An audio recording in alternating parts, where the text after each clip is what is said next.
నేను, నా భార్య, నా 2 పిల్లలు, నా సంఘం అనుకుంటే నన్ను ఎవరు పట్టించుకునేవాళ్ళు కాదు. కానీ నేను క్రైస్తవ సమాజం అంతా అంటున్నాను, ముస్లిం సమాజం అంతా అంటున్నాను. మీరు గమనించండి, సహజంగా ముస్లింలకి క్రైస్తవులకి పెద్ద ఎత్తున విభేదాలు ఉంటాయి. బైబిల్ పరంగా, ఖురాన్ పరంగా విభేదాలు వినండి. దళిత సామాజిక వర్గం అంటే ఒక రకమైన చిన్న చూపు ఉంటుంది. కానీ నాకు తెలిసింది ఏంటంటే అన్న, 3 తన్నులు తింటున్నారు వాళ్ళ భారతదేశంలో మతం పేరుతో. అందులో క్రైస్తవులు ఒక రకంగా తన్నులు తింటున్నారు మత మార్పిడి పేరుతో. పాకిస్తాన్కి ఎప్పుడు జైగొడతారు వీళ్ళు, వీళ్ళకి అసలు దేశభక్తి ఉన్నదని ముస్లింలు తన్నులు తింటున్నారు.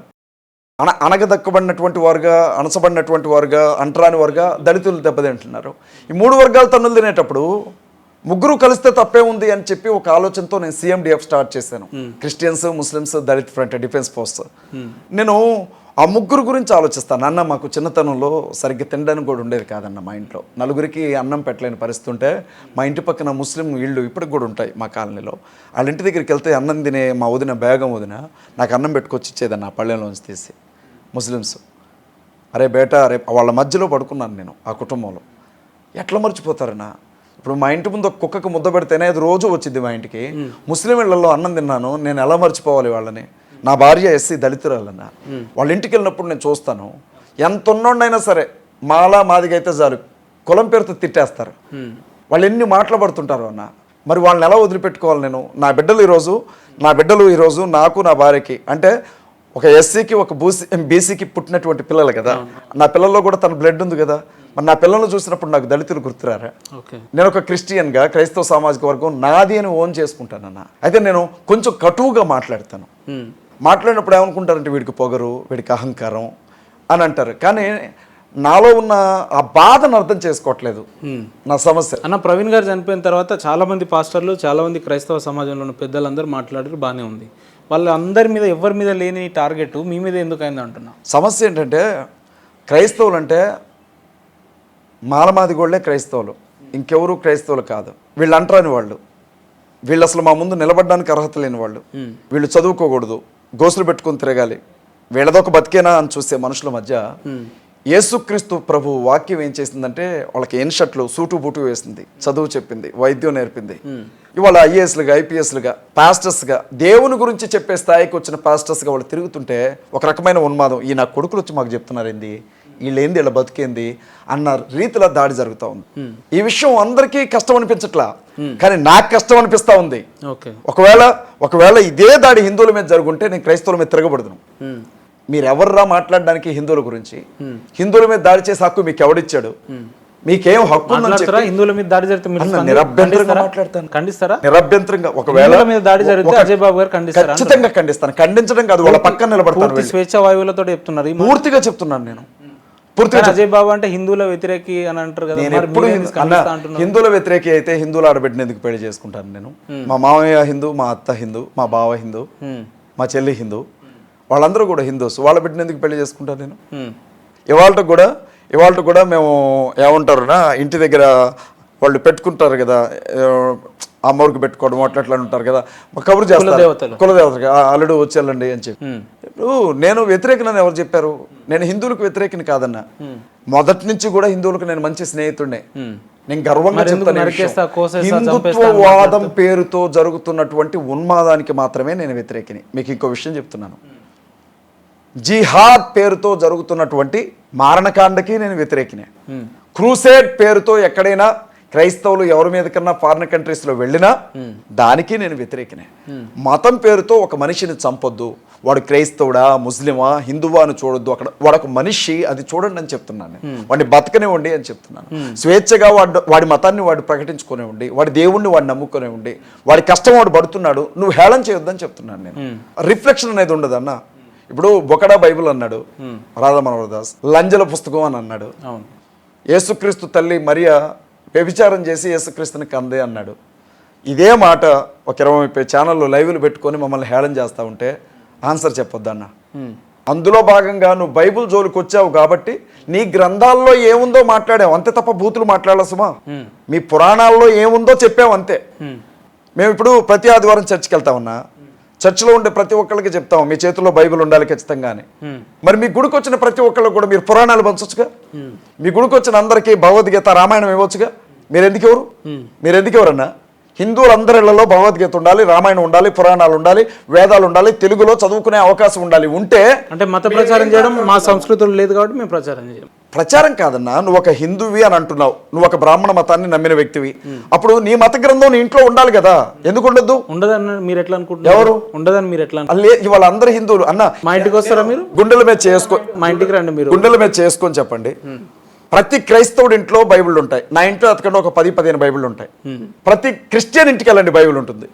ప్రతి హిందూ ఇంటికి వెళ్ళి చూడండి ఎన్ని రామాయణాలు ఉన్నాయో అడగండి, భగవద్గీతలు ఎన్ని ఉన్నాయి, పురాణాలు ఎన్ని ఉన్నాయి. ఉండాల్సిన నీ గ్రంథం నువ్వు చదవనప్పుడు మా సంస్కృతి నీ గ్రంథంలో ఏముందో నీకు ఎలా తెలుస్తుంది? ఎవరు చెప్పారు చదవతలేరని? ఎవరు చదవట్లేదు. ఎవరు చెప్పారు? ఇప్పుడు ఏంటో తెలుసా, ఇదే ఏ గరికపాటి నరసింహారావు ఇదే 10వ తరగతిలో రామాయణం గురించి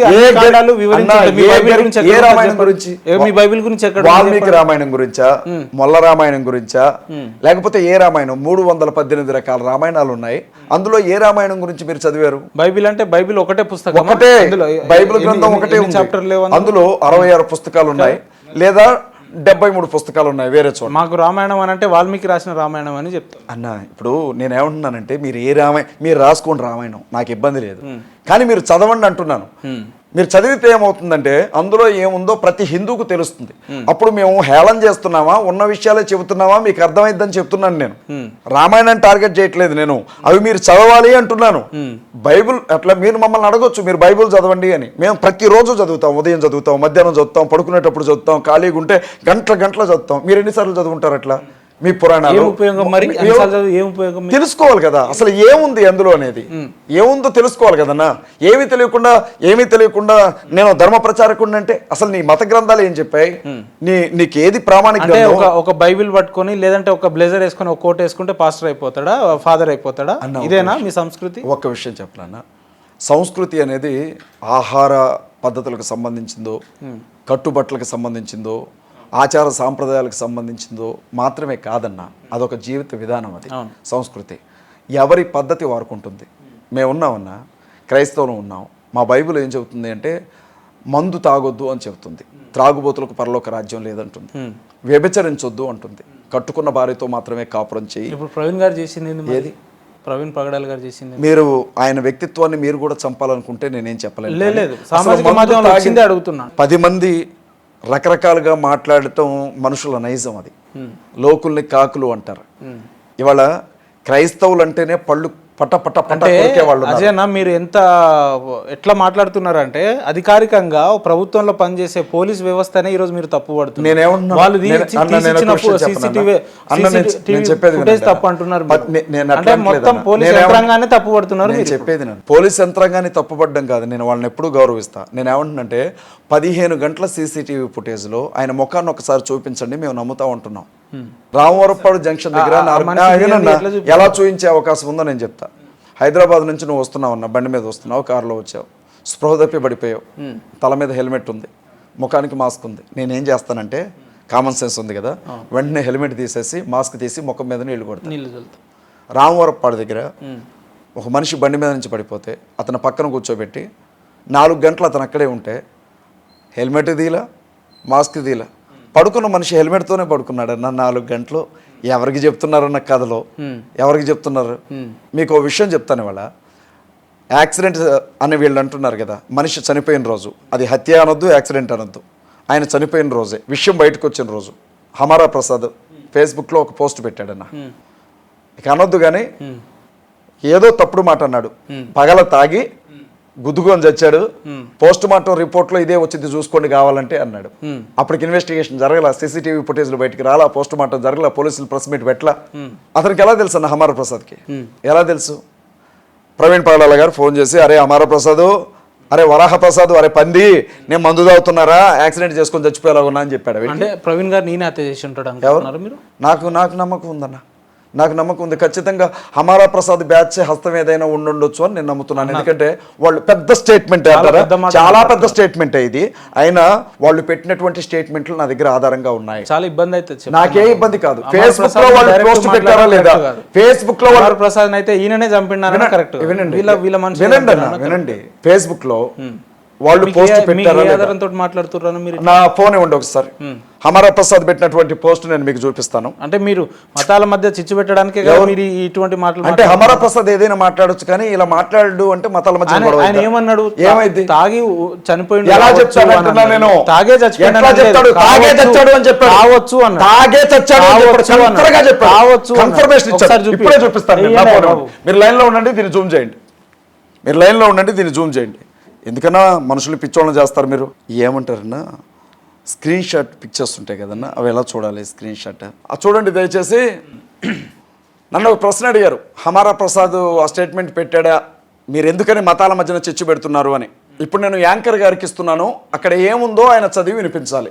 హమారా ప్రసాద్ మీరు చదవండి, పర్లేదు. లేదు లేదు, మీకు అనుమానం ఉంది కాబట్టి మీరే చదవాలి, పెద్దగా చదవండి. చలో అమర్ ప్రసాద్ ఫేస్బుక్ పేరుతో అది చూపించండి అటు. పోస్ట్ మార్టం రిపోర్ట్ ఖచ్చితంగా ఏమని వస్తుందంటే చదవండి, భూతైనా చదవాలి, భూతైన భూతైనా చదవాలి, చదువు చదవండి.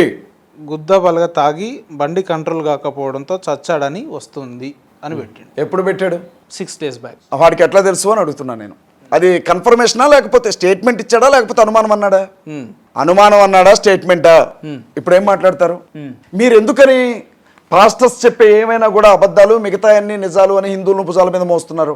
హమారా ప్రసాద్ దగ్గర ఎంత తీసుకున్నారు మీరు? పోస్ట్ ఆయనే పెట్టిండని అది ఆయన ఫేస్బుక్ పేజ్ లో. ఆయన కాకపోతే ఆయనే ఎవరు పెట్టిండని అబ్బా అన్న, ఆయన రెడ్ టీవీ ఇంటర్వ్యూలో అడిగారు, మిగిలిన ఇంటర్వ్యూలో అడిగారు. ఇందాక ఒక మాట అన్నారు, అమర్ ప్రసాద్ దగ్గర మీరు ఎంత తీసుకున్నారు అన్నారు. ఒక మాట, మీరు ఎంత తీసుకున్నారు? మీరు ఎట్లా అడుగుతున్నారు? ఈరోజు నా ఇంటర్వ్యూకి రన్నాను, మీరు నాకు ఎంత ఇచ్చారు? ఎవరు? మీరు నాకు ఎంత ఇచ్చారు అన్న, మీ మనసు బంగారం, మీ ఇది వేరు. మీ ఇది ఇంటర్వ్యూకి వేరు. మీరు నాకు ఎంత ఇచ్చారు? మీ మనసు బంగారం, మీరు ఇది నాకు వేరు. ఎంత ఇచ్చారు? నేను ఏమంటున్నంటే, హమారా ప్రసాద్ ఫేస్బుక్ లో పెట్టాడో నిజంగా చూపించమంటే 6 రోజుల క్రితం పెట్టింది నేను మీకు చూపించాను, మీరే చదివారు. అంతేగా, ఆయన ఆయన వీడియో Facebook అయితే page లో, చెప్పలేదు కదా. ఆయన ఫేస్బుక్ లో పెట్టాడు. మీ పేరు వినండి, కూడా- మీ పేరు- రెడ్ టీవీ మీ ఇంటర్వ్యూలో పేరుతో కూడా వినండి 10 brother. Facebook నా- లు అట్లా ఉంటాయండి, కాదు, మీరు పెట్టిన నమ్మకం రెడ్ ఏంటి? టీవీ ఇంటర్వ్యూలో నువ్వు ఇలా ఎందుకు పెట్టావంటే ఖచ్చితంగా అదే వచ్చింది రిపోర్ట్ చూసుకో అని అన్నాడు. రెడ్ టీవీ ఇంటర్వ్యూలో లైవ్ ఆయన మాట్లాడాడు, సిసిటీవీ ఇంటర్వ్యూలో మాట్లాడాడు.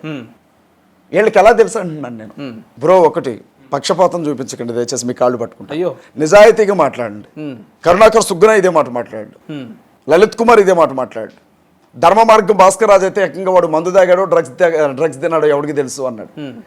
ఎట్లా తెలుసు వీళ్ళకి? నేనేమన్నానంటే ఫస్ట్ డే, బిగినింగ్ డే వీళ్ళు ఎట్లా మాట్లాడతారంటున్నాను నేను.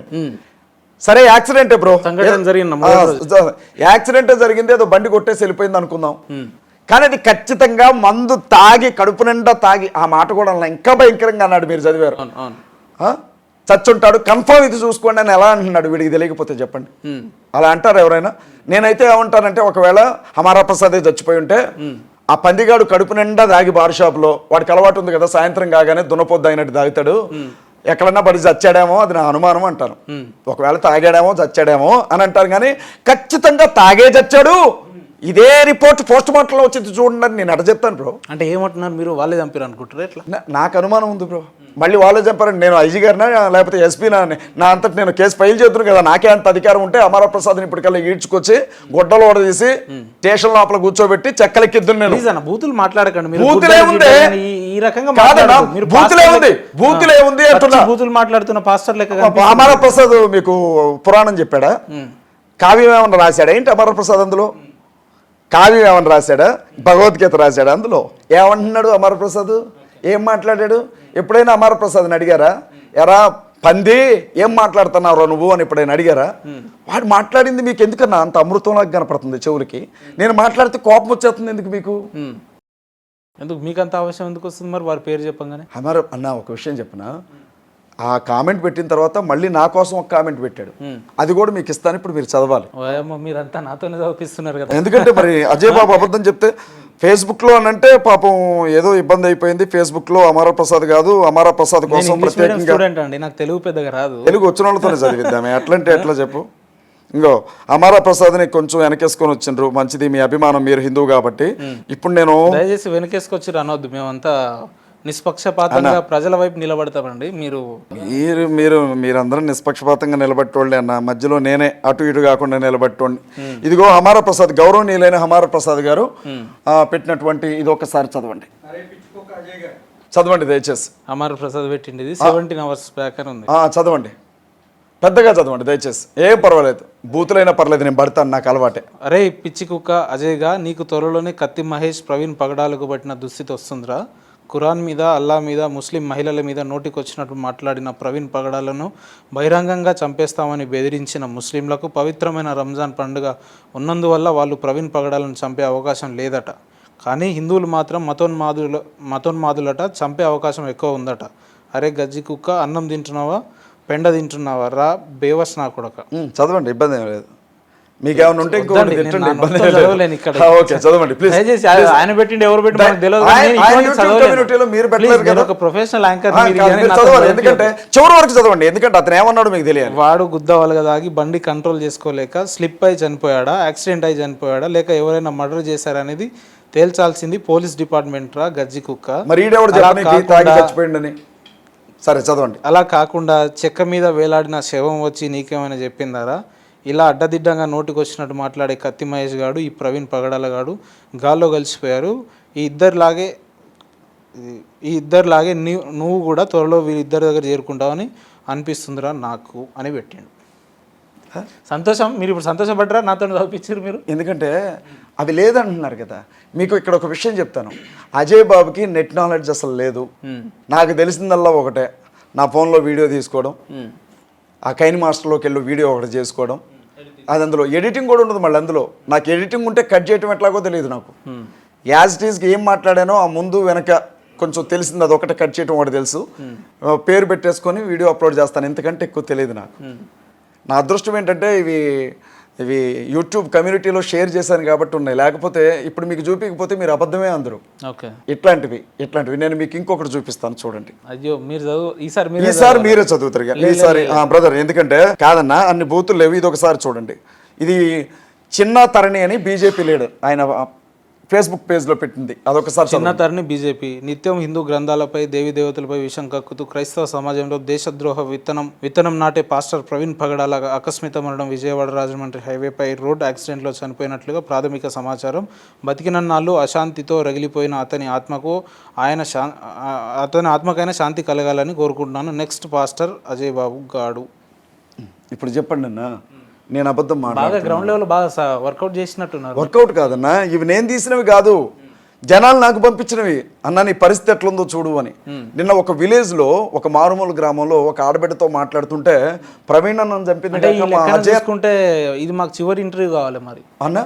ఈ లెక్కన మీకు వచ్చిన మెసేజ్లు చూసుకుంటే మీరు నాకు ఇచ్చే లాస్ట్ ఇంటర్వ్యూ అనుకుంటా. కనీసం నేను చనిపోయిన తర్వాత అయినా మీకు ప్రశాంతంగా రీజనబుల్గా మాట్లాడాలనిపిస్తే సంతోషమే. అందుకన్నా నా చావు ఉపయోగపడుతుంది. అంత పెద్ద మాట్లాడాల్సిన లేదు. ఎందుకు అంత థ్రెటనింగ్ లో ఉన్నారు మీరు?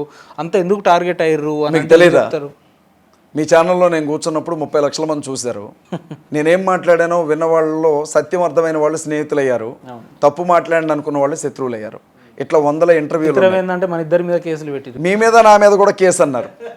మళ్ళీ బ్లాంకులు ఇచ్చారు ఏదో క్వశ్చన్ పేపర్కి ఇచ్చినట్లు. అన్న విషయం ఇది. అన్న విషయం నేను ఎప్పటికీ కూడా ఒకటే చెప్తా ఉన్నా. రాజేష్ మహాసేన లాంటి వాళ్ళు, హమారా ప్రసాద్ లాంటి వాళ్ళు నా పతనాన్ని ఎంత కోరుకున్నా. ఇందాక ఇంటర్వ్యూలో మీరు మాట అన్నారు, ప్రవీణ్ పగడాలన్న నాకు గతంలోనే చెప్పిండు మనం క్రైస్తవ సమాజం ఏకం కావాలి, నాకు ప్రాణాపాయ స్థితి ఉందని చెప్పినా నమ్మలేదు నా సమాజం అని చెప్పిండు. తెలియక ఒక మంచి వ్యక్తిని, మహోన్నతమైన వ్యక్తిని మనం పోగొట్టుకున్నాం. తెలిసి మీలాంటి వ్యక్తిని పోగొట్టుకోవడానికి మీ సమాజం సిద్ధంగా ఉందా? లేదంటే ఇప్పటికి కూడా? నేను ఇప్పుడు ఓపెన్గా చెప్తున్నాను, ప్రవీణ్ పగడాల అన్న చనిపోయారు కదా, అజయ్ బాబును కూడా చంపండి, ఆ తర్వాత దేశంలో ఏం జరుగుతుందో చూడండి. నేను ఇంకేం మాట్లాడిన విషయం గురించి. నన్ను కూడా చంపమనండి, ఆ తర్వాత దేశంలో ఏం జరుగుతుందో చూడమని. అంటే మిమ్మల్ని చంపలేరు అని చెప్పి. మనిషి ప్రాణం ఖచ్చితంగా దేవుని చేతుల్లో ఉంటుందన్న. నేను మిమ్మల్ని చంపాలనుకుంటే అంత తేలిక కాదు, మీరు నన్ను చంపాలనుకున్నంత తేలిక కాదు. ఆ ప్రాణం తీయాలని పోసినవాడు అనుకోవాలి, అప్పుడు మాత్రమే మనిషికి అవకాశం దొరుకుతుంది. ఇప్పుడు చాలా మంది అనుకుంటున్నారు, ఆశపడుతున్నారు అజయ్ బాబుని చంపాలి అని. నేనేం తప్పు చేయలేదు. ఆశపడుతున్నారు, ఎవరింట్లో దొంగతనం ఆశపడుతున్నారు. చాలా మంది ఆశపడుతున్నారు. నేను ఎవరింట్లో దొంగతనం చేయలేదు. ఎవరు మాట్లాడే ఒక గొంతు ఉండదు కదన్న. ఎందుకు లేదు? క్రైస్తవంలో చాలా మంది మాట్లాడే వ్యక్తులు. మాట్లాడే ఒక గొంతు ఉండదన్న, మాట్లాడే ఒకే ఒక్క గొంతు ఉండదుగా అనలేదు నేను. మాట్లాడుతున్న వారిలో ఒక గొంతు అయితే ఉండదుగా. అట్లా ఎంతమందిని చంపేస్తారు మరి?